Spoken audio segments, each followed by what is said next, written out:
तो आज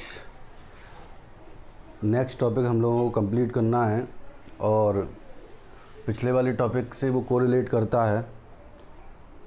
पिछले वाले टॉपिक में हमने पतले लेंस के लिए फोकल लेंथ के लिए फार्मूला पढ़ा था और 1/f = n-1 1/r1 - 1/r2 आया था वो। और यहाँ पर जो फार्मूला यूज़ हुआ था 1/f = n-1 1/r1 - 1/r2 ये था।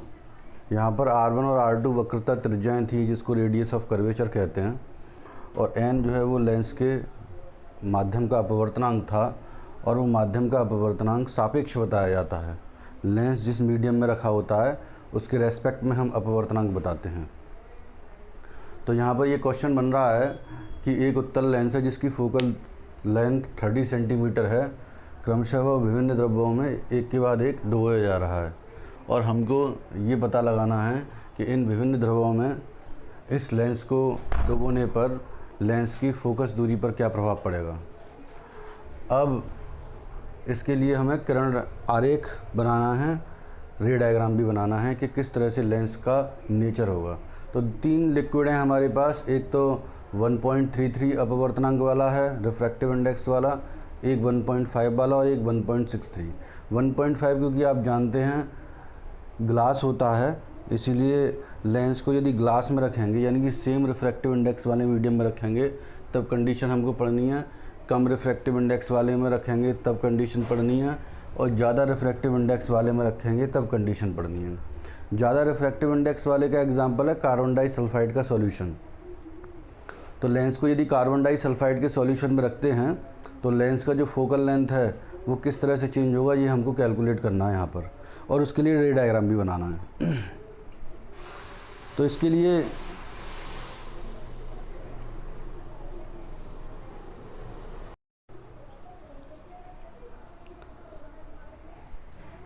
तो हमको इन 3 अलग अलग अपवर्तनांक वाले मीडियम में लेंस को डुबाने पर लेंस की नेचर के बारे में स्टडी करनी है, हमको पढ़ना है कि लेंस किस तरह से बिहेव करेगा, कि वो कॉन्वेक्स लेंस की तरह बिहेव करेगा या फिर वो एक ग्लास शीट की तरह बिहेव करेगा, प्लेन शीट की तरह, या फिर वह कॉनकेव लेंस की तरह बिहेव करेगा। तो इन 3 कंडीशंस को हमें पढ़ना है। देखिए उस दिन फार्मूला यूज़ किया था हमने, तो 1/f = आया था n-1 1/r1 - 1/r2। लेंस का जो अपवर्तनांक है वो 1.5 है, हम ये जानते हैं, कांच का बना होता है, और लेंस की जो फोकस दूरी के लिए फार्मूला है 1/f = n-1 1/r1 - 1/r2। Lens का जो फोकस दूरी है कॉन्वेक्स लेंस की या कॉनकेव लेंस की वो 2 बातों पर डिपेंड करती है, एक तो माध्यम के अपवर्तनांक n पर और दूसरा रेडियस ऑफ कर्वेचर पर। 2 बातों पर डिपेंड करती है। पर ऐसा मिरर के जो केस में हम यदि पढ़ते हैं तो मिरर के केस में फोकस दूरी सिर्फ लेंस की अपवर्तनांक पर, मिरर के अपवर्तनांक पर डिपेंड करती है, रेडियस ऑफ कर्वेचर पर डिपेंड नहीं करती। या उल्टा बोल दिया कि यदि हम किसी मिरर को, किसी दर्पण को किसी माध्यम में डुबोएं तो हम देखेंगे कि उसकी जो फोकस दूरी है माध्यम के अपवर्तनांक पर डिपेंड नहीं करती है। यानी कि लेंस को, मिरर को चाहे पानी में डुबो दें आप, चाहे कार्बन डाइसल्फाइड के सॉल्यूशन में डुबो दें, अलग अलग अपवर्तनांक वाले मीडियम में डुबो दें, लेंस की फोकस दूरी पर अपवर्तनांक का कोई प्रभाव नहीं पड़ता मिरर की फोकस दूरी पर। मिरर का फोकस दूरी जो है वो रेडियस ऑफ कर्वेचर यानी वक्रता त्रिज्या पर निर्भर करती है। बात क्लियर हो गई यहाँ तक। अब देखते हैं, जबकि लेंस की फोकस दूरी 2 बातों पर डिपेंड कर रही है, इन्वर्सली प्रोपोर्शनल टू n है और directly proportional to radius of curvature है। तो जैसे जैसे रेडियस ऑफ कर्वेचर को चेंज करेंगे फोकस दूरी चेंज होगी, जैसे जैसे लेंस का अपवर्तनांक चेंज करेंगे वैसे वैसे फोकस दूरी चेंज होगी। बात क्लियर हो गई यहाँ तक। अब देखिए यूज़ करते हैं, सॉल्यूशन करते हैं। सॉल्यूशन में देखें कि जब लेंस हवा में रखा है तो हवा को एयर कहते हैं, तो इसलिए FA लिखा, और लेंस क्योंकि हवा में रखा है तो यदि लेंस का अपवर्तनांक, लेंस को तो ग्लास से बताते हैं और आसपास क्या हमारे पास एयर है, तो किसके रेस्पेक्ट में आप रिफ्रैक्टिव इंडेक्स बताएंगे ANG, glass with respect to air. तो इसीलिए हमने लिखा ANG -1 1/R1 माइनस के 1/R2। ये फर्स्ट इक्वेशन क्लियर हो गई। दूसरे वाले में देखते हैं कि यदि अब उसी लेंस को हवा से हटाकर और किसी बर्तन में भरे हुए लिक्विड में डुबो दें, ऐसे करके, ये लिक्विड है, लिक्विड में डुबो दें, तो लिक्विड में डुबोएंगे तो आसपास का जो अपवर्तनांक है वो L लिक्विड हो जाएगा, अब एयर नहीं रहेगा। और इसलिए आप लिखेंगे फॉर्मूले में लिखा जाएगा ANL, या लिखेंगे LNG, यानी glass with respect to liquid लिखेंगे 1/R1 minus 1/R2। Second equation भी क्लियर हो गई। अब इन दोनों इक्वेशन का एक दूसरे में डिवाइड लगा देंगे तो रेडियस ऑफ कर्वेचर तो एक दूसरे से कट ही जाएंगी। तो बचेगा क्या, FL/FA, बाहर वाले गुणा अंदर वाले का इंटू हो जाता है। तो FL/FA ANG माइनस के 1/LNG माइनस के 1। अच्छा, LNG को हमने पहले ही टॉपिक्स में पढ़ा है कि LNG बराबर क्या होता है, ANG/ANW। LNG को बोलते हैं glass with respect to liquid is equal to glass with respect to air upon liquid with respect to air. तो सॉल्व करेंगे यहाँ से तो ANG/ALN -1 हो जाएगा। तो ये मास्टर फार्मूला हो गया। इस फार्मूले का ही यूज़ तीनों अपवर्तनांक के लिए करेंगे हम। तो यदि हम ANL बराबर क्या लगा दें, 1.33 लगाएं, यहाँ पर पहला केस है ANL बराबर 1.33 लगाया जाए, तो इस फार्मूले में लगाएंगे आप।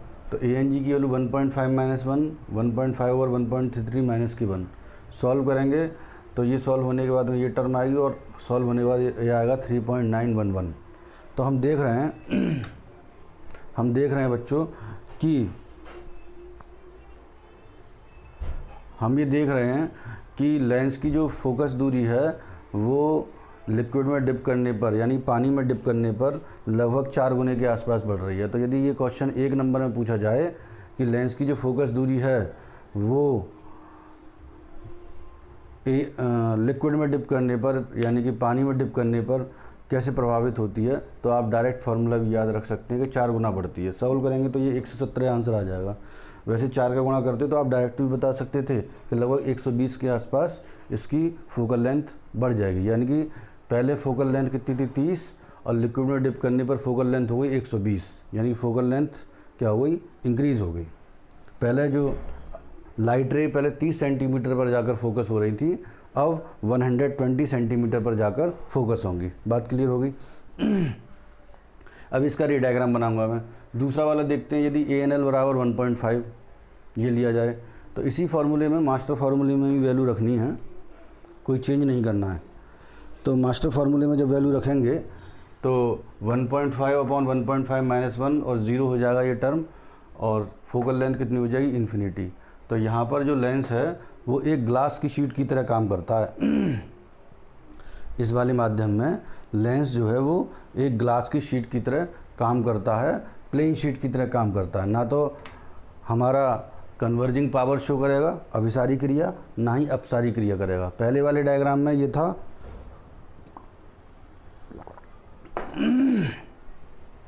पहले वाले डायग्राम में ये बताया जा रहा था कि लेंस जो है उसकी प्रकृति चेंज नहीं होती, नेचर चेंज नहीं होती, नेचर वही रहती है, कॉन्वेक्स की तरह ही काम करता है, बस फोकल लेंथ क्या हो जाती है, इंक्रीज़ हो जाती है। यहाँ तक बात समझ में आ गई सबको। अगला वाला केस देखते हैं, तीसरा। मास्टर फार्मूला वही है। तीसरे वाले केस में क्या करना है आपको, यहाँ पर लिखना है 1.63 सी केस, और यहाँ पर 1.63 लगाना है। सॉल्व करेंगे 1.5 माइनस के 1.63, क्योंकि ये टर्म छोटी में से बड़ी घट रही है इसलिए नेगेटिव में वैल्यू आएगी। और फोकल लेंथ जो भी कुछ हो आप सॉल्यूशन करके आप क्या करेंगे कि फोकल लेंथ कैसी आ जाएगी, नेगेटिव में। FL की वैल्यू आएगी हमारे पास नेगेटिव में। इसका मतलब यहाँ पर लेंस का जो नेचर है वो चेंज हो रहा है। जो पहले अभिसारी लेंस था अब वो क्या हो गया, अपसारी लेंस हो गया, यानी कॉनकेव लेंस हो गया है। तो हम ये कह सकते हैं तीसरे वाले केस में कि ज़्यादा रिफ्रैक्टिव इंडेक्स वाले मीडियम में यदि लेंस को डिप करेंगे तो लेंस की नेचर चेंज हो जाती है। कॉन्वेक्स कॉनकेव की तरह बिहेव करता है और कॉनकेव कॉन्वेक्स की तरह बिहेव करेगा। दोनों की नेचर अलग हो गई। और पहले वाले केस में लेंस की नेचर वही रहती है, फोकल लेंथ बढ़ जाती है। दूसरे वाले केस में लेंस ग्लास शीट की तरह बिहेव करता है, ना तो कन्वर्जिंग पावर को शो करेगा ना ही डाइवर्जिंग पावर को शो करेगा। और लेंस ऐसे मीडियम में, बराबर रिफ्रैक्टिव इंडेक्स वाले मीडियम में लेंस इनविजिबल हो जाता है, अदृश्य हो जाता है, दिखता नहीं है हमें। अब इनका डायग्राम देखते हैं ABC का।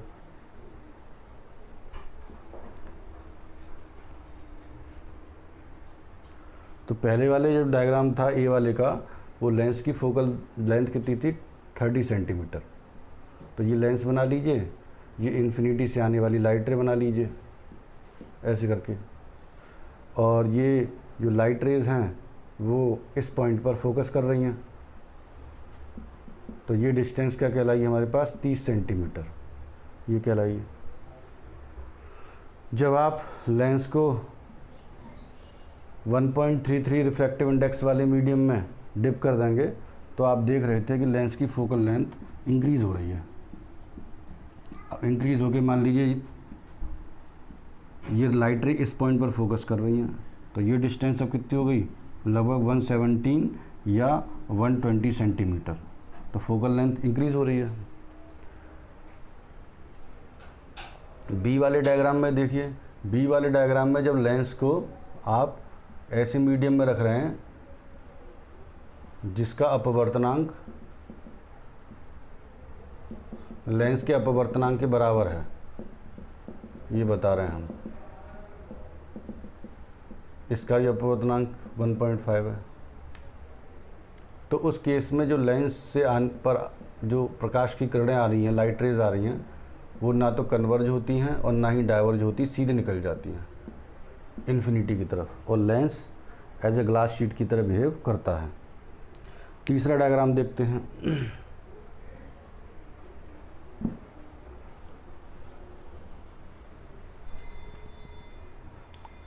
तीसरे डायग्राम में लेंस की जो नेचर थी वो चेंज हो रही थी बच्चों।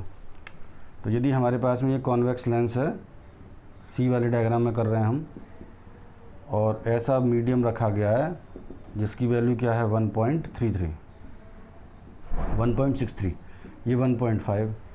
तो यहाँ पर जब प्रकाश की किरणें आएंगी अनंत से तो बाहर की तरफ निकल जाएंगी ऐसे। और लेंस कैसे बिहेव करेगा, अपसारी क्रिया, अपसारी क्रिया। और लेंस की जो नेचर है वो क्या हो जाएगी, चेंज, कॉन्वेक्स कॉनकेव की तरह और कॉनकेव कॉन्वेक्स की तरह बिहेव करेगा।